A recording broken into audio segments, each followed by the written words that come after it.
Está María José en sala. Y vamos a dar inicio a la clase del curso Razonamiento Cuantitativo. ¿Cuál es el tema de hoy? El tema de hoy son las medidas de dispersión. ¿Qué son las medidas de dispersión? ¿Y para qué nos sirven?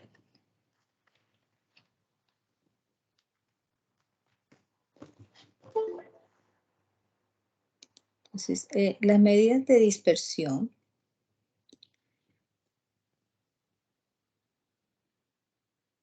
son o tratan de, vamos a ampliar acá la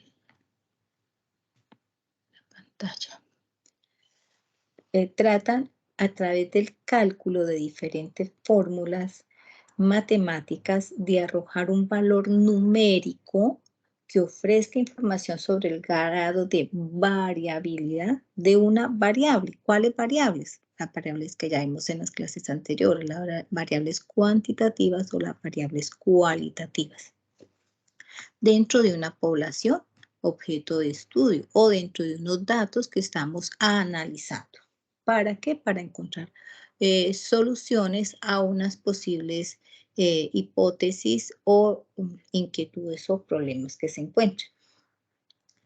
En otras palabras, las medidas de dispersión son números que indican si una variable se mueve mucho, poco, más o menos que otra. La razón de ser de este tipo de medida es conocer de manera resumida y representativa, lógicamente, que se pueda sustentar esa respuesta, es sobre una característica de esas variables que se están estudiando. Y en este sentido, pues se deben acompañar las medidas de tendencia central que las vimos en la clase pasada, que son la media, la moda y la mediana.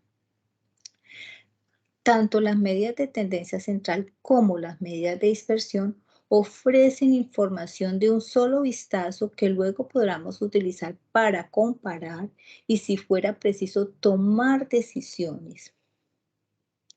Las principales medidas de dispersión más conocidas son el rango, la varianza, la desviación típica y el coeficiente de variación. El rango. ¿Qué es el rango? Es un valor numérico que indica la diferencia entre el valor máximo y el valor mínimo de una población o muestra estadística. Y la fórmula la tenemos aquí planteada. Rango es igual a máximo menos mínimo, donde R es el rango, máximo es el valor máximo de la muestra de población, mínimo es el valor mínimo de la muestra de población estadística y X es la variable sobre la que se pretende calcular la medida de dispersión.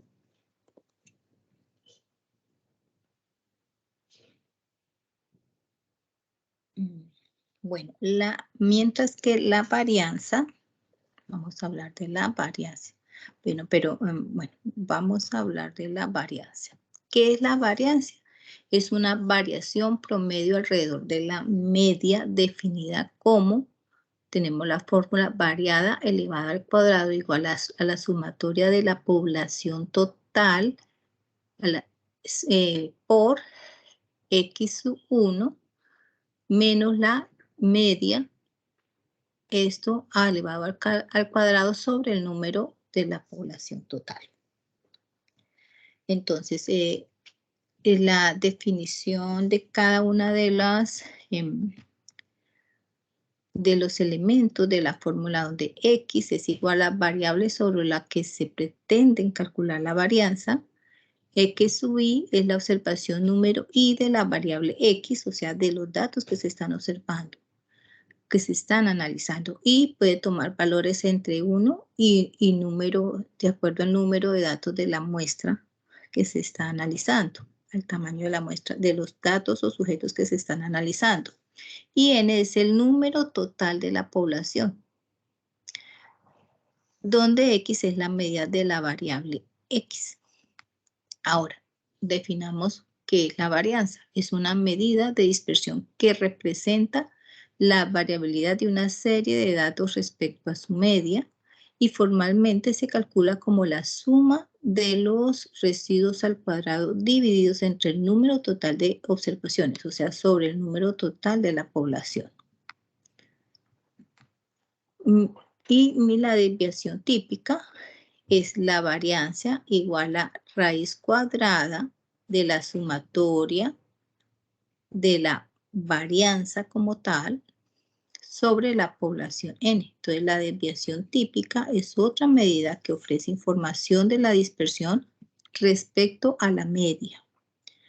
Su cálculo es exactamente el mismo que la varianza, pero realizando la raíz cuadrada de su resultado. Es decir, la desviación típica es la raíz cuadrada de la varianza, donde X es igual variable sobre la que se pretende calcular la varianza, X sub I, observación número I de la variable X, y puede tomar valores entre 1 y el número de los datos de la muestra representativa o tamaño de la muestra que se está analizando, n el número total de la población de datos que se están analizando y x es la medida de la variable x. Vamos, antes de continuar, a ver un pequeño video donde nos amplían o donde nos complementan estos conceptos.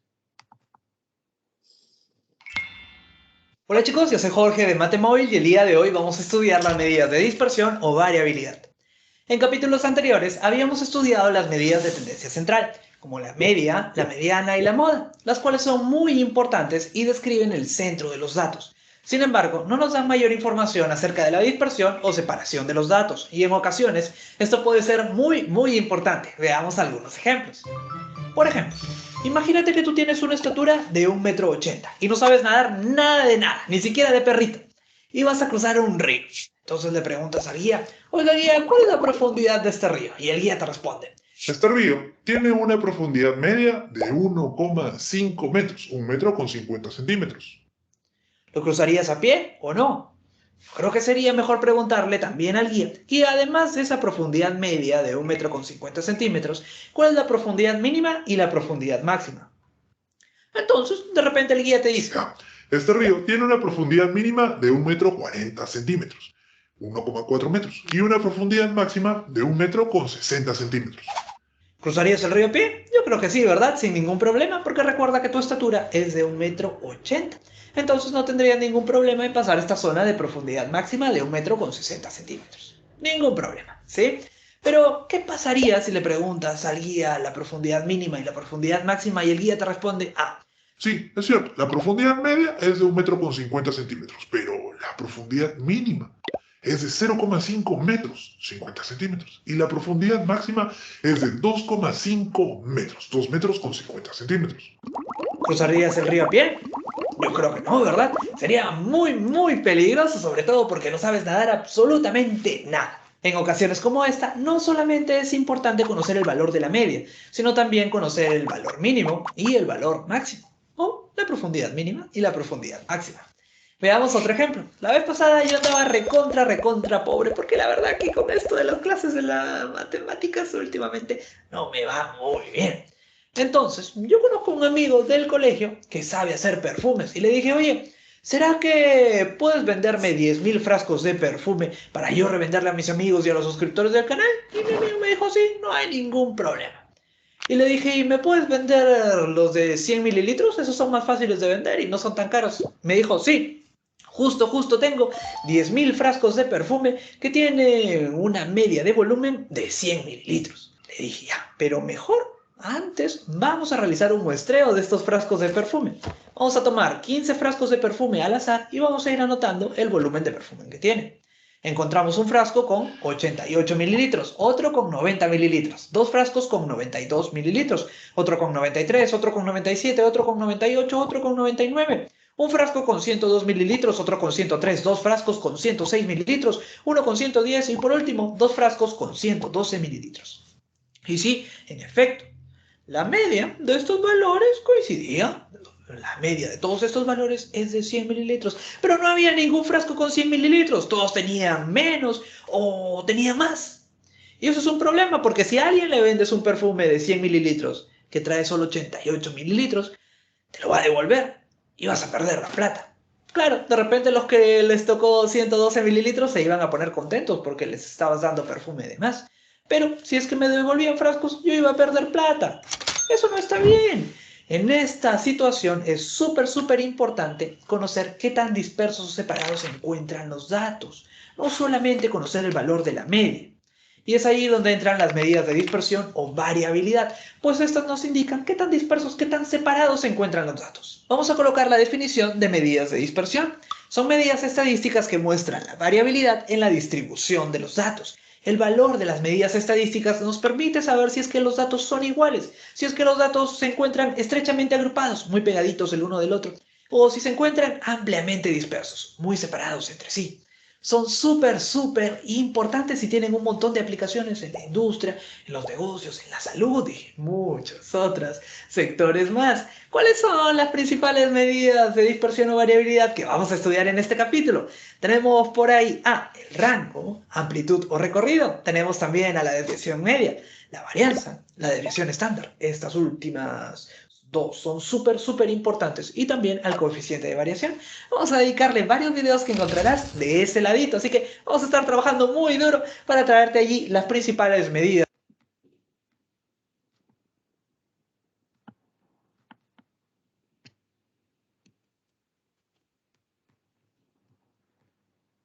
Bueno, entonces ahora vamos a pasar a otra medida de dispersión, que es el coeficiente de variación.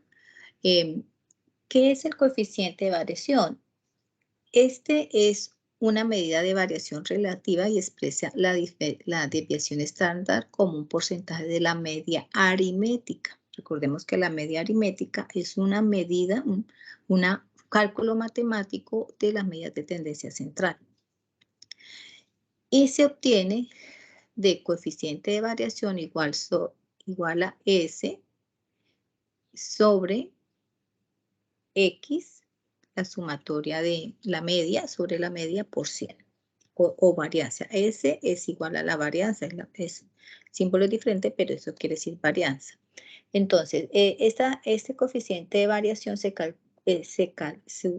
su cálculo se obtiene de dividir esa desviación típica entre el valor absoluto de la media del conjunto de datos que se está analizando, y por lo general se expresa en porcentaje para su mejor comprensión.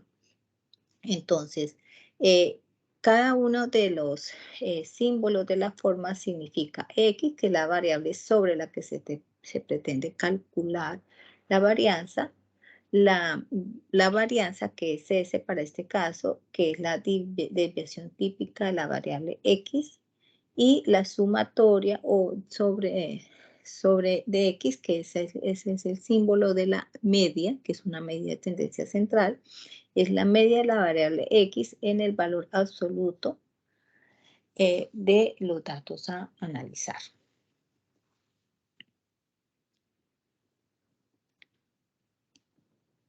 Ahora, ¿qué es la creación de intervalos donde la varianza y la media se pueden formar intervalos de la sumatoria tanto de la media como de la total de la varianza, y obtener un número de observaciones que caen de ese intervalo?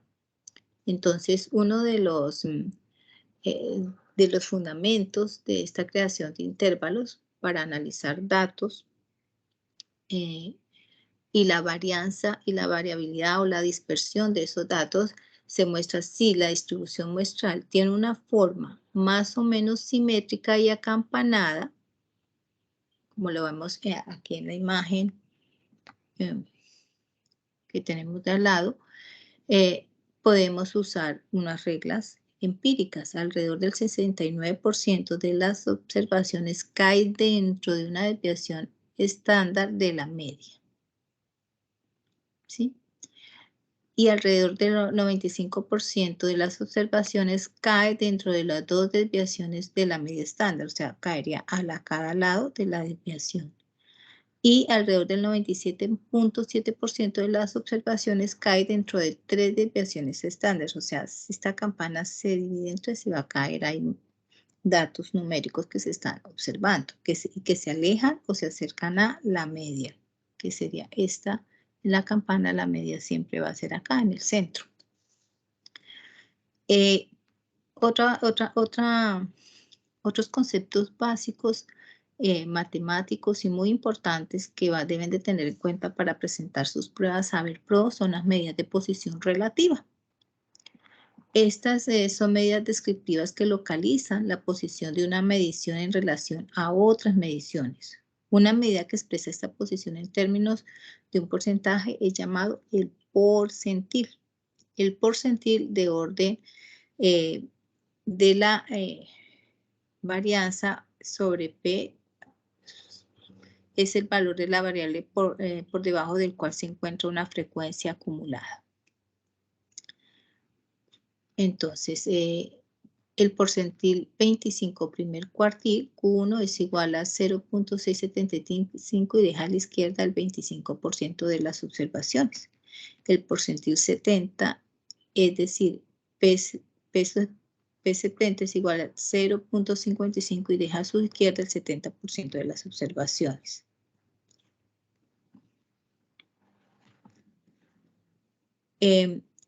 Estos porcentiles pues nos ayudan a crear también, los resultados nos facilitan la creación de diagramas, para este caso el detalle de hojas y ayudan rápidamente a localizar esos porcentiles de forma inversa. Entonces, por ejemplo, aquí vemos el primer porcentil que nos decían que es el 0.25, el porcentil 3 y el porcentil 3 y el porcentil 1 nuevamente. Porcentil 2, porcentil 1 y porcentil 3. Los datos se ordenan de menor a mayor, se encuentran localizados en los porcentiles 1, de acuerdo a la tabla de la frecuencia, a la distribución de la frecuencia sobre 100 por n, un número de muestra, número del tamaño de datos que se están analizando, y se lee el valor de dicha observación. Si la localización es fraccionaria, se toma el promedio del valor en la localización anterior y posterior. Y aquí está, digamos que el cuartil 1, las fórmulas, cómo se aplican, esas son aplicaciones de las fórmulas. También los tengo. Bueno, y los cuartiles Q1 y Q son muy útiles para construir lo que llamamos el diagrama de caja y de brazos. Permítanme que yo aquí tengo la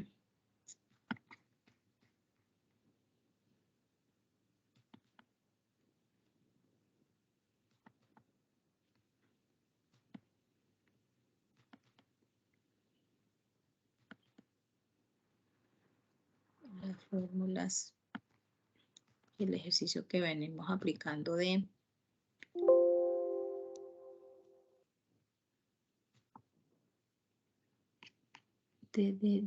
mariposario. Bueno, acá tenemos la medida de las fórmulas de los cuartiles.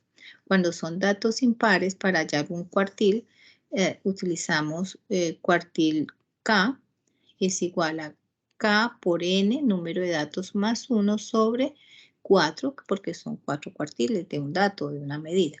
Y este es para datos impares. Y este para datos pares, una vez se organizan los datos, entonces de acuerdo a la posición, cuartil es igual a K sub N, número de datos del tamaño de la muestra dividido en 4. Y eso es lo que nos está arrojando, digamos, estos resultados que ustedes están viendo aquí.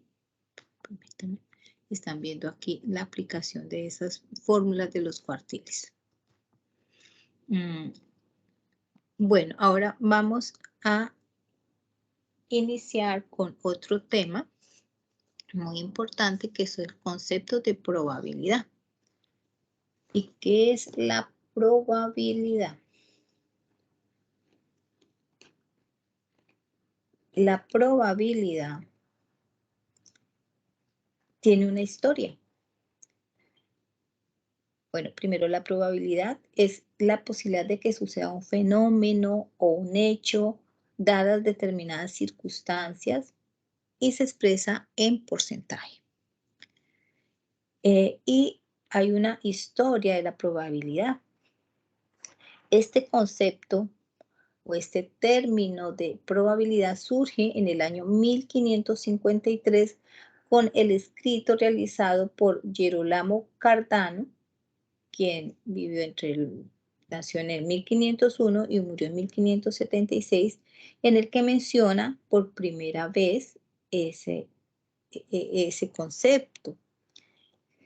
Pero también tenemos a Pierre Fernand, que ya lo retoma, él estuvo entre el tiempo de 1601 y 1665, y Blaise Pascal en 1623 a 1662. Estos son conocidos como los padres de la teoría de la probabilidad debido a las grandes aportaciones que ellos hicieron en este campo. Luego surgen algunos otros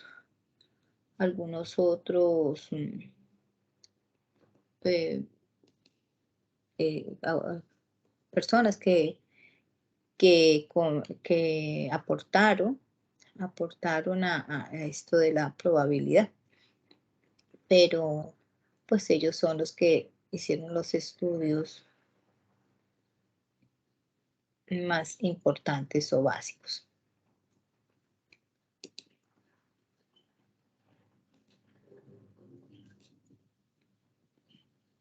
Bueno, entonces la probabilidad, les decía que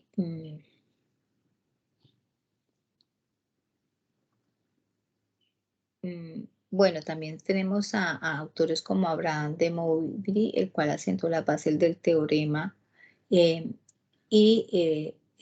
teorema sobre el central del límite.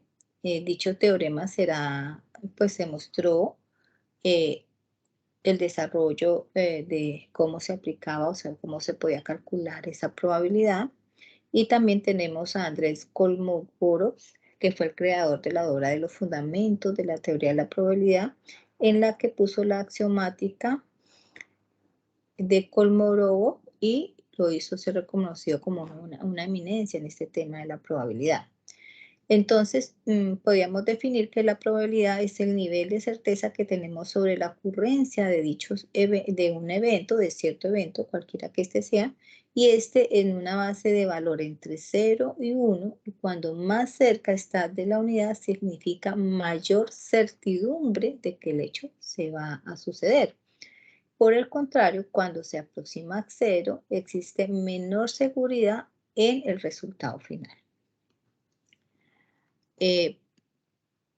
Para calcular la probabilidad se divide el número de sucesos favorables entre el número total de sucesos posibles.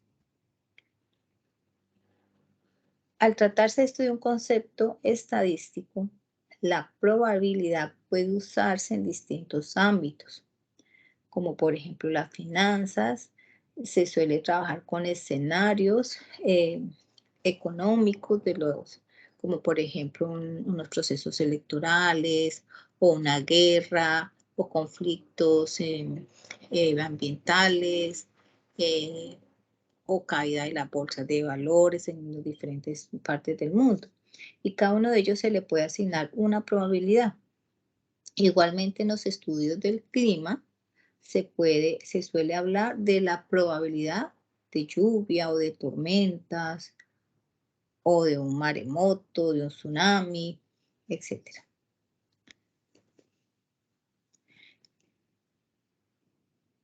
Bueno,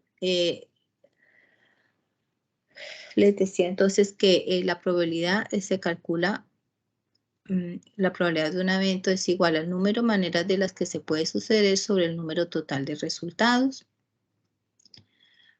Hay unos consejos o unas recomendaciones para aplicar y para hacer análisis de esos datos, que es la probabilidad de un evento solo puede ser un número entre 0 y 1 y también puede escribirse como porcentaje.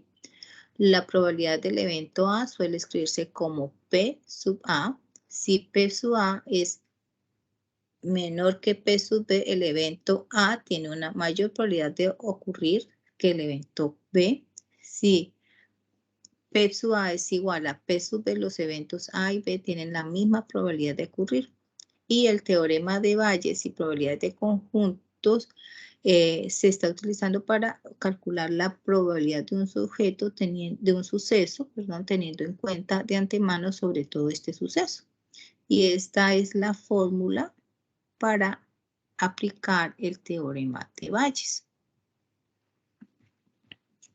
Y para aplicar este teorema de Bayes, pues también es importante tener en cuenta las definiciones de conjunto, que es una colección de objetos bien definidos que tienen algo en común, de elementos de ese conjunto, que son los objetos que comprendidos en un conjunto, y de la notación básica de esos datos de ese conjunto, y que el conjunto de números dígitos pueden ser, por ejemplo, en este caso, pares.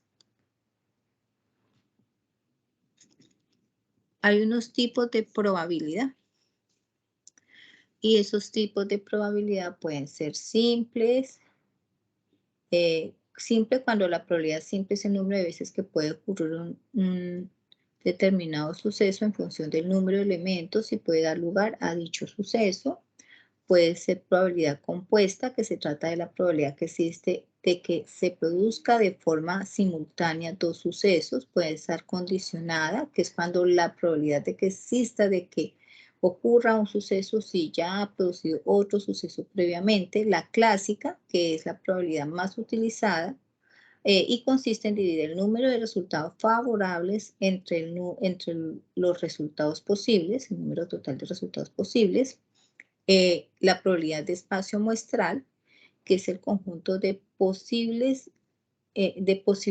de cada uno de los sucesos que forman parte del espacio muestral, de la unión, que es la posibilidad de que produzca alguno de los sucesos de los espacios muestrales diferentes, de la intersección, se trata de la probabilidad de que se produzca alguno de los sucesos que tienen en común dos espacios muestrales diferentes, frecuencial, que consiste en dividir el número de resultados favorables entre el número de veces que se ha realizado un experimento aleatorio, lógica, que se basa en asignar probabilidades en función de la lógica y la evidencia de que se produzca un determinado suceso, geométrico, que es donde se cuantifica la probabilidad de que el resultado de un suceso aleatorio se encuentre dentro del espacio muestral, hipergeométrica, que es la probabilidad de que suceda un suceso sin reemplazar ninguno de sus elementos, objetiva, que es la probabilidad que se ha obtenido en base a un experimento que lo acredite, subjetiva, que esta probabilidad que tiene mucha relación entre la probabilidad lógica mencionada anteriormente y extrae el valor de la probabilidad a través de experiencias personales o de creencias. Y está la probabilidad de Poisson. Esta probabilidad se calcula en el espacio y el tiempo. Y binomial, que muestra la probabilidad tras estudiar el número de éxitos, una secuencia de ensayos o interdependientes entre sí. Hay una diferencia entre probabilidad y estadística. Y es que la primera forma parte de la segunda, o sea, se complementa. Como se ha mencionado, pues la probabilidad es la posibilidad de que suceda un fenómeno bajo unas determinadas circunstancias y utiliza los datos obtenidos en una muestra para poder realizar ese cálculo. Pero la estadística es una disciplina científica que se encarga de obtener, ordenar y analizar el conjunto de datos extraídos de una muestra. Y el objetivo de la estadística es extraer conclusiones y realizar predicciones acerca de ese fenómeno que se está observando. Para complementar este tema, pues también tengo aquí un videito muy básico. En este video quiero Donde se darles una explica introducción básica muy de la breve al probabilidad. concepto de probabilidad. Probabilidad, que es una palabra que casi seguro ya han escuchado antes, pero espero que este video nos ayude o los ayude a clarificar un poco qué está pasando. Así que bien, empecemos imaginando que tengo una moneda y que esta moneda es una moneda justa. Eso quiere decir que la posibilidad de que caiga de un lado o el otro es exactamente la misma. No tiene ningún truco que hace que, digamos, siempre caiga águila, por ejemplo. Así que aquí tengo mi moneda. Esto es mi intento de dibujar un águila. Así que de este lado tengo águila y de este lado tengo sol. Quizás ustedes hablen de cara o cruz, pero la idea es la misma. Así que lo que voy a hacer es echarme un volado con mis amigos. Volado. Voy a arrojar la moneda al aire y ver qué cae. Y me pregunto, ¿cuál es la probabilidad de obtener águila en el volado? Lo voy a denotar así, probabilidad de obtener águila. Ahora bien, ya desde aquí, desde la pregunta, nos podemos dar una idea de lo que significa probabilidad. Es como un modo de manejar un evento, de manejar o entender un evento que es fundamentalmente aleatorio. Yo no tengo ningún control acerca de si va a caer águila o si va a caer sol. Otro modo de pensar en esto es que es una medida de la frecuencia de qué tantas veces cae águila o qué tantas veces cae sol. Voy a regresar a esto en un segundo. Ok, entonces, la forma en la que normalmente nos introducen el concepto de probabilidad es definirlo como el número de casos posibles, número de casos posibles, y esto va a dividir al número de casos que satisfacen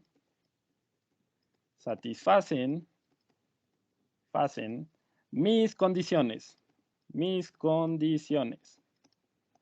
Y eso suena como que puede ser algo enredoso, pero en realidad es un concepto muy simple. En este caso, mis condiciones es simplemente que salga águila. Así que bien, volviendo a la pregunta original, ¿cuál es la probabilidad de obtener águila en el volado? Pues, ¿cuántos casos posibles tengo? Estoy asumiendo que la moneda no puede caer, digamos, de lado y quedarse ahí parada. O cae águila o cae sol. Así que tengo dos casos posibles. Dos casos posibles. ¿Y cuáles de esos satisfacen mis condiciones? Mi condición es que caiga águila, de modo que solo uno de esos casos me favorece, el caso en el que la moneda cae en águila. Así que la probabilidad de que caiga águila es de 1 entre 2. O nosotros sabemos que un medio de algo equivale a decir que es el 50% de algo. Otro modo de pensar en esto es considerar el experimento de echar un volado. Así que vamos a llamar esto un experimento. Sé que quizás estén acostumbrados a pensar en experimentos como cosas de química, pero en este caso mi experimento va a ser echarme un volado. Así que bien, la probabilidad lo que me dice es que si yo repitiera este experimento muchas veces, 1000 veces o 1.000.000 de veces o 1.000.000.000 de veces o 1.000.000.000.000 de veces, la probabilidad me dice qué porcentaje de los resultados espero que sean a mi favor, qué porcentaje va a cumplir con la condición que yo especifique. Eso me mide la probabilidad.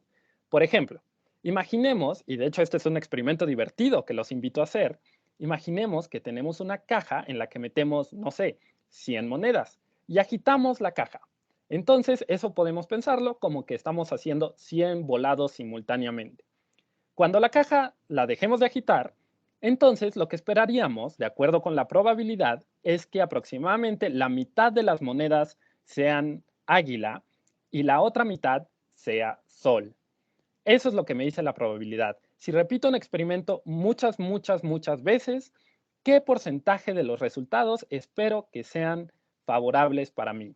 Y claro, por ejemplo, con los volados, existe la posibilidad de que después de echarme 100 volados, me hayan salido puras águilas, aunque la probabilidad de que eso suceda es extremadamente baja.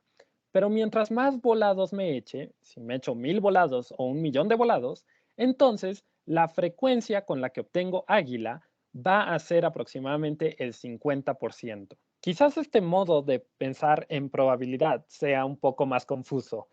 Generalmente es más fácil primero pensar en probabilidad de este modo, del modo de número de casos que satisfacen mis condiciones entre el número de casos posibles.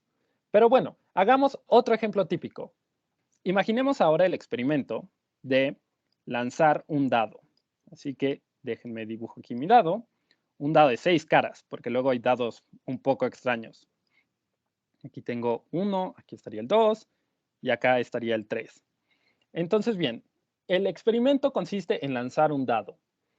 ¿Cuáles son los casos posibles? ¿Qué puede pasar si aviento un dado? Pues lo que puede pasar es que salga 1, 2, 3, 4, 5 o 6.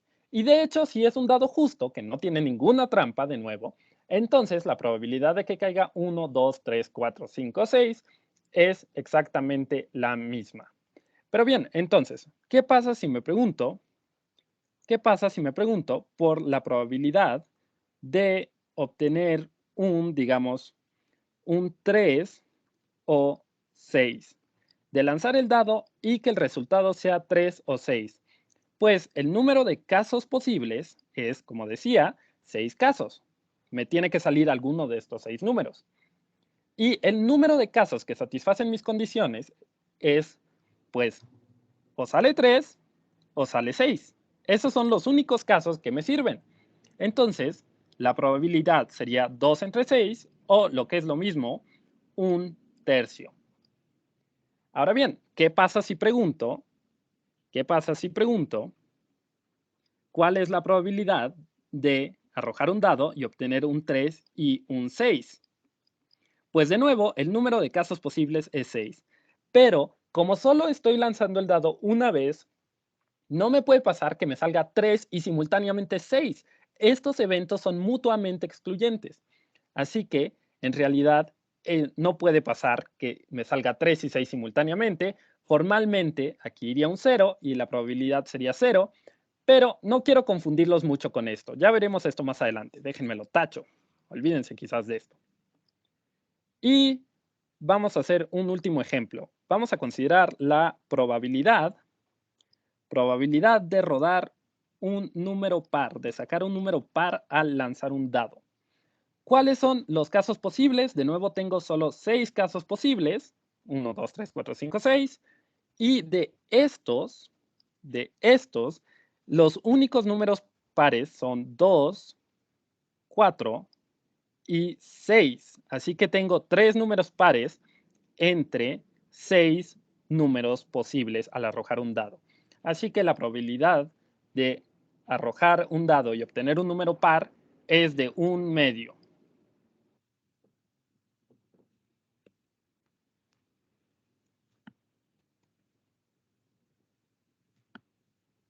Bueno, no sé si María José tenga alguna pregunta o quiera complementar el tema. Hola, muy buenos días, profe. Sí, es que lo que pasa es que no puedo entregar las actividades, no sé cómo las evidencias, o sea, cómo presentarlas, a subirlas a la plataforma. Esta información está en la primera videoconferencia o tutorial que les publiqué, que está acá en el curso de ustedes. Espere, ya le muestro. Está viendo el curso, ¿cierto? Está viendo mi pantalla. Sí, señora. Entonces está. Y también llegó con copia a su correo. Mira, acá les tengo el primer tutorial. Ahí está. En la parte superior derecha es toda la información que describe cada una de las actividades y cómo publicarlas. Igual recuerde que usted debe ingresar siempre el botón de contenidos del curso, carpeta proyectos, y en cada una de las subcarpetas se encuentran las actividades para la guía, el material de estudio y las actividades para que usted envíe sus evidencias. ¿Okay? Ok, profe. Y profe, ¿hasta cuándo tengo oportunidad de entregarlas todas? Hasta el 29 de junio. Ok, profe. 29 de junio. Bueno, María José, entonces le agradezco su participación y la espero en la próxima clase, que será el viernes en la noche. El horario está en el aula. Ok. ¿Listo? Que estén muy bien. Sí, señora. Bueno. Ok, igualmente. Hasta luego.